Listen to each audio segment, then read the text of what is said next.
અત્યાચાર થાય કે જ્યાં પણ ન્યાય માટે લડવાની જરૂરત પડે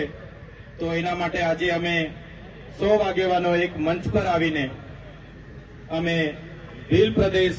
મુક્તિ મોરચા નામનું સંગઠન આજે આપની સમક્ષ આપની સૌના સહકારથી ખુલ્લું મૂકીએ છીએ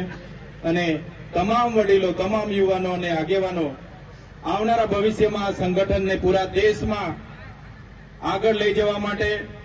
એની વિચારધારા પૂરા વિસ્તારમાં આગળ લઈ જવા માટે સૌ આપણે સાથે મળીને આગળ વધીશું એવી જ અપેક્ષા સાથે અમે 100 આગેવાનો આજે અહીં ભેગા થઈને 100 યુવાનો એક મંચ પર આવીને આજે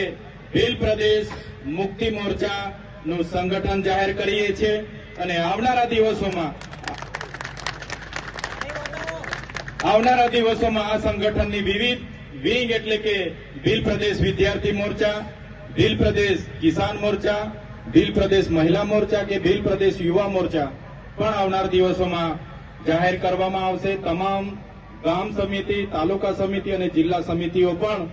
બનાવવામાં આવશે અને તમામ આદિવાસી વિસ્તારના નાના નાના મોટા સંગઠનો બધા સાથે મળીને સૌ સાથે રહીને આવનારા ભવિષ્યમાં આદિવાસી સમાજના સંવિધાનિક અધિકારો, વર્ષો જૂના પ્રશ્નોને નિરાકરણ આપવાનું કામ કરીશું. આ સંગઠનમાં તમામ પક્ષ પાર્ટી, તમામ ધર્મ સંપ્રદાયો, તમામ સામાજિક સંગઠનોને નેવે મૂકીને સાથે રહીને એમને આગળ વધારવાનું કામ કરીશું એવી અપેક્ષા સાથે આજે ડેડિયાપાડા ખાતેથી ભગવાન બિરસા મુંડા જન્મ જયંતિના ભાગરૂપે આજે ભીલ પ્રદેશ મુક્તિ મોરચા સંગઠનની જાહેરાત અમે આ પાવન ભૂમિમાંથી કરીએ છીએ. જય આદિવાસી, જય જોહાર, જય ભીલ પ્રદેશ.